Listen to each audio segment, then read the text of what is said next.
Before we pray, let's first take a moment to listen to God's word, and then we'll pray together. Every person who has walked this earth knows what it is to experience seasons of both joy and struggle. There are days when your spirit feels alive, when your prayers flow so freely that it seems like heaven is wide open. You find yourself praying for 10 minutes, 20 minutes, even longer, and it feels as though you are only just beginning. Those are the days when your heart soars, when you feel as though you could mount up with wings like an eagle. As Isaiah chapter 40, verse 31 declares, "But they who wait for the Lord shall renew their strength. They shall mount up with wings like eagles. They shall run and not be weary. They shall walk and not faint." In those moments, you sense the Holy Spirit strengthening you, filling you with courage and faith. You feel like David standing before Goliath. But then, there are the other days. Days where you sit down to pray, and it feels like your words rise no higher than the ceiling. Days where your heart feels heavy, where guilt whispers that maybe this time, God will not forgive you. Days when the stains of past sins seem too dark to wash away. You know those days, the ones where temptation feels stronger than your willpower, and shame creeps in to convince you that perhaps God is too holy to want someone like you. And it is this reality, this ongoing battle with sin, that I want to speak about today. Because all of us face it. Sin is not something you once struggled with and then never see again. It is persistent. Just when you feel you are finally on the right path, here comes a distraction. Here comes temptation. Here comes sin, trying to push you off track. Yet the comfort of Scripture is that even the Apostle Paul, one of the greatest servants of Christ, described this very same struggle. In Romans chapter 7 verse 15, Paul confesses, "I do not understand what I do, for what I want to do, I do not do, but what I hate I do." And in verses 18 through 19 he continues, "For I know that good does not dwell in me, that is, in my sinful nature. For I have the desire to do what is good, but I cannot carry it out." Think about this for a moment. This is Paul, the same man who cast out demons, who laid hands on the sick and saw them recover, who preached the gospel across nations, and yet he openly admitted that he wrestled with the power of sin. That should remind us that no one is exempt from this struggle. Not you, not me, not even the spiritual giants we look up to in Scripture. Paul had days of power, but he also had days of weakness. He knew what it was to take one step forward and feel like he slid 2 steps back. But here is the hope. Even though sin is strong, our Savior is stronger. Even though temptation is persistent, God's grace is greater. The Bible says in Proverbs chapter 24, verse 16, "For though the righteous fall 7 times, they rise again, but the wicked stumble when calamity strikes." Notice what it says. The righteous may fall, not once, not twice, but 7 times. Falling is part of the journey. But what separates the righteous from the wicked is not that the righteous never fall. It is that by God's strength, they rise again. So yes, you may fall, but do not stay down. In Christ, you can rise again. Yes, you may stumble, but with the Lord's help, you can stand on steady ground.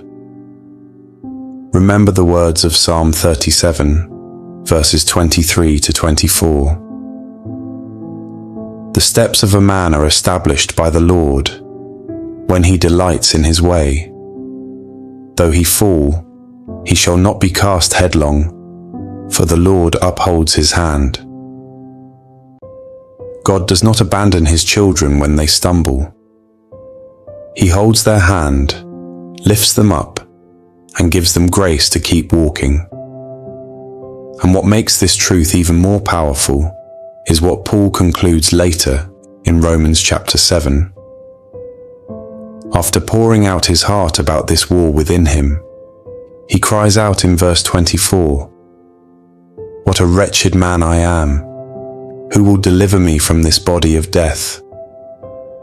But immediately, he answers his own question in verse 25. "Thanks be to God, who delivers me through Jesus Christ our Lord." That is the gospel.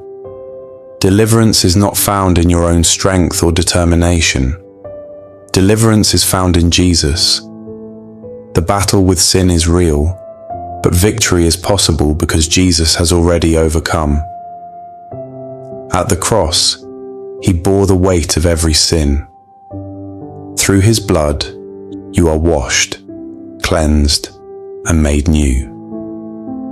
As 1 John chapter 1 verse 9 promises, if we confess our sins, he is faithful and just to forgive us our sins and to cleanse us from all unrighteousness. That means no matter how heavy the guilt feels, no matter how many times you have fallen, his forgiveness is still available to you today. So do not give up. Do not believe the lie that says you are beyond redemption. Do not stay trapped in shame.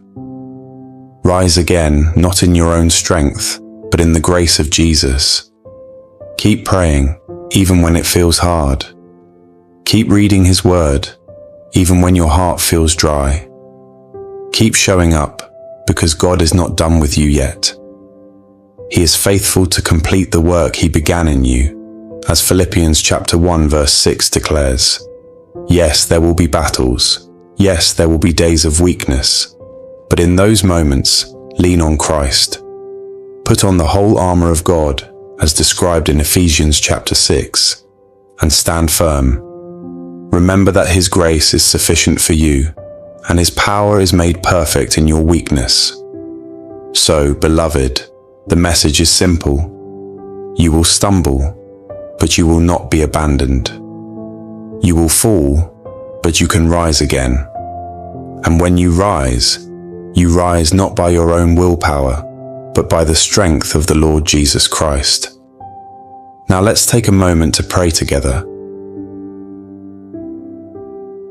Gracious Lord Jesus, I thank you for being my constant companion.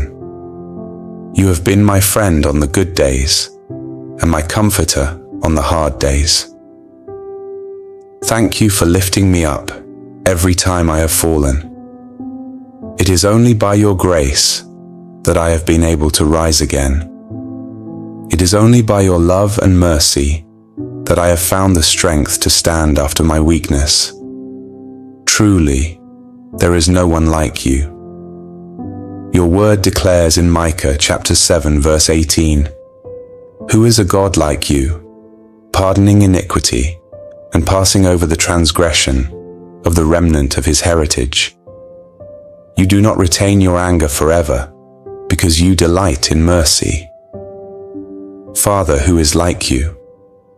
You have been so kind to forgive my sins, patient when I deserved judgment, merciful when I deserved wrath. Thank you for delighting in mercy and not anger, for giving me chance after chance to be made new. Lord, I know there are days when I feel strong in my faith, strong in prayer, strong in my walk with you. But I also know there are days when my faith feels weak, when my prayers feel empty, when my heart feels heavy. On those days, Holy Spirit, I ask you to strengthen me. Be my comfort and my guide. Help me fight through my struggles. Remind me of your word. Teach me to cling to your promises when my emotions want to run away. Fill me with hope when despair whispers to me. Be my strength, Lord, when my strength fails. My sincere desire, Father, is to live a life of consistency before you. I pray to be steady in my prayer life, steady in my faith, steady in my daily pursuit of you. I want to be so fixed on you, Jesus, that nothing in this world can distract me. I don't want my heart to be enticed by the lust of the flesh or the fleeting pleasures of this world. Help me, Lord, to set my desires only on what is pure, on what is good, on what honors you. As Colossians chapter 3 verse 2 teaches, may my mind be set on things above and not on earthly things. I pray that the way I live my life would be pleasing to you. Yes, Lord, you have given me a free will, but I ask that your will would be placed above mine. You have given me a conscience, but I pray that the Holy Spirit will guide me, speak to me, convict me, and challenge me. Lead me into all truth, as your word promises in John chapter 16, verse 13. Keep my feet on the narrow road that leads to life. Let me not wander into the broad road that leads to destruction. Give me a heart that trembles at your word and delights to obey you. Lord, you have given me the freedom to choose, and I choose you. I choose to live under the authority of your word. I choose to walk by faith and not by sight. I choose to live a life led by the fear of the Lord, which is the beginning of wisdom, as Proverbs chapter 9 verse 10 declares. I choose to live a life led by love for you, Lord, because you said in John chapter 14 verse 15, "If you love me, keep my commandments." Teach me to obey you not out of duty, but out of love. Let my life be a living testimony of someone who has been transformed by the saving power of Jesus Christ. Father, I give you praise. You are worthy of all glory. You are the King of kings and the Lord of lords. All power in heaven and on earth is in your hands. As Psalm 145, verse 3 proclaims, "Great is the Lord, and greatly to be praised, and his greatness is unsearchable." Be praised for the rest of my days, Lord. Receive my worship. Let everything I say and everything I do bring honor to your name. So now, Lord, I surrender. I lay down my life before you. I place my plans, my desires, my fears, and my future into your hands. Govern my heart. Direct my steps. As Proverbs chapter 3 verses 5 to 6 instructs, help me to trust in you with all my heart and lean not on my own understanding. In all my ways may I acknowledge you, and you will make my path straight. I want you to be glorified in me now and always. I want my life to tell the world about your goodness. I want my words to carry the fragrance of your love. I want my thoughts to be shaped by your truth. Holy Spirit, give me the grace to persevere, the courage to obey, and the joy to worship you even in hard times. May my heart never grow cold. May my love for Jesus never fade. Thank you, Lord Jesus, for loving me when I am weak, forgiving me when I fail, and strengthening me when I stand again. I give you all my thanks and all my praise. In the mighty and precious name of Jesus Christ, I pray, Amen. If this prayer has touched your heart, please type Amen as a sign of faith. I pray that every blessing in this prayer is now upon you in the name of Jesus. And if you need a special prayer, feel free to let us know in the comments. We would be honored to pray for you. May the grace and peace of our Lord Jesus Christ be with you always.